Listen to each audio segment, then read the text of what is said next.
মাত্র কয়েক piece chicken দিয়ে যে এত সুন্দর একটা রেসিপি করা যায় না দেখলে বিশ্বাস করা যায় না। আর গরম ভাতে খেতে তো অসাধারণ লাগে। নমস্কার, আমি জয়শ্রী, আমার চ্যানেলে সবাইকে স্বাগত। আমার আজকের রেসিপি শিলে বাটা চিকেন। মাংস রান্না করার সময় আমি 5 পিস চিকেন তুলে রেখেছিলাম। হাড় ছাড়া টুকরোগুলোকেই আমি রেখেছিলাম। এগুলোকে একটা প্লেটে নামিয়ে নিচ্ছি। এবারে এগুলোকে একটু ছোট ছোট টুকরো করে নেব।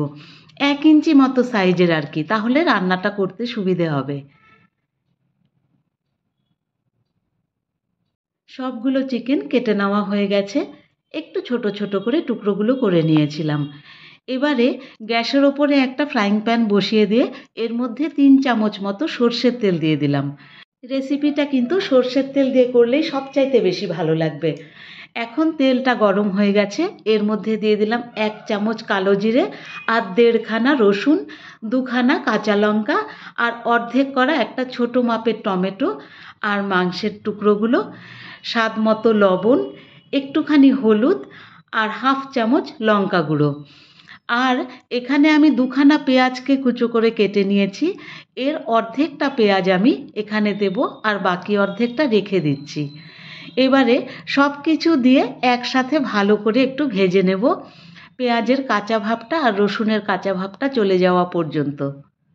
পেঁয়াজ রসুনটাকে একটুখানি ছড়িয়ে দিয়ে এর মধ্যে আমি দিয়ে দিলাম একটুখানি ধনে গুঁড়ো আর 1 চিমটে গরম মশলা গুঁড়ো।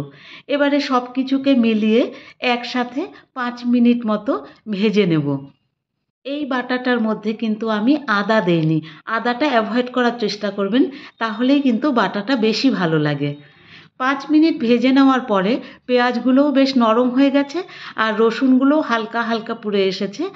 এখন আমি এর মধ্যে দিয়ে দিচ্ছি 1/2 বাটি জল, যাতে চিকেনটা সিদ্ধ হয়। সেজন্য ঢাকা দিয়ে আমি 5 মিনিট মতো সেদ্ধ করে নেব।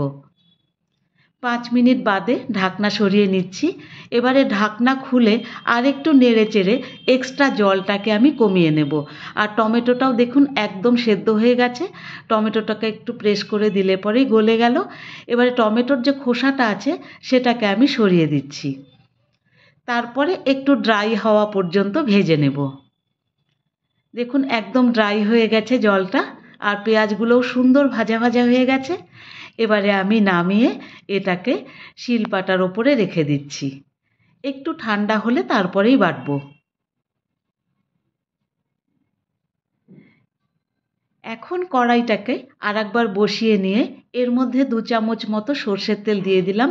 এর মধ্যে 2 খানা শুকনো লঙ্কাকে একটু ভেজে তুলে নেব। শুকনো লঙ্কাটা ভাজা হয়ে গেলে এর মধ্যে বাকি অর্ধেকটা পেঁয়াজ আমি দিয়ে দিচ্ছি। এই পেঁয়াজটাকে কিন্তু আমি ব্রাউন করে ভাজবো না, একটু কাঁচা ভাবটা চলে যাওয়া পর্যন্ত। আর কেউ যদি কাঁচা পেঁয়াজ দিয়ে পছন্দ করেন তাহলে সেটাও ভালো লাগে। পেঁয়াজটা হালকা ভাজা হয়ে গেলে পেঁয়াজটাকে নামিয়ে নিচ্ছি। এবারে আমি এই চিকেনটাকে বেটে নেব। কেউ চাইলে এটা মিক্সিতেও বাটতে পারেন, তবে শিলে বাটার মজাই আলাদা আর খেতেও দুর্দান্ত লাগে। আর বাটতে কিন্তু একটুও অসুবিধে হয়নি, কারণ বেশ নরম হয়ে গেছিল।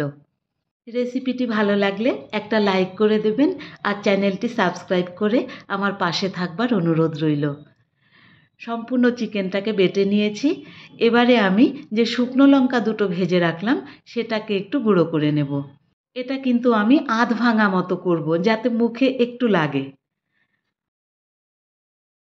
লঙ্কাটা ভেঙে নেওয়া হয়ে গেলে দিয়ে দিচ্ছি পেঁয়াজ ভাজাগুলো আর 1 মুঠো ধনেপাতা কুচি। এবারে সব কিছুকে একসাথে মিলিয়ে ভালো করে মেখে নেব। কেউ চাইলে এখানে সর্ষের তেলও দিতে পারেন, তবে কাঁচা তেলের গন্ধটা কিন্তু চিকেন ভর্তায় খুব বেশি ভালো লাগে না। সেজন্য আমি আলাদা করে আর তেল দেইনি। সবটাকে মেখে নিয়েছি এই পাটার ওপরেই। চিকেন বাটা এইভাবে বানালে অসম্ভব সুন্দর লাগে খেতে। আর গরম ভাতের সাথে তো এর কোনো তুলনাই হয় না। তৈরি হয়ে গেল আমার চিকেন বাটা। আর রেসিপিটি কেমন লাগলো কমেন্ট বক্সে অবশ্যই জানাবেন। বানানোর পরেই আমি গরম ভাতের সাথে একটুখানি নিয়ে খেতে শুরু করেছি। এত টেস্টি হয়েছিল খেতে। একদিন কিন্তু অবশ্যই বানাবেন। রেসিপিটি কেমন লাগলো জানাবেন। ধন্যবাদ। ভালো থাকবেন।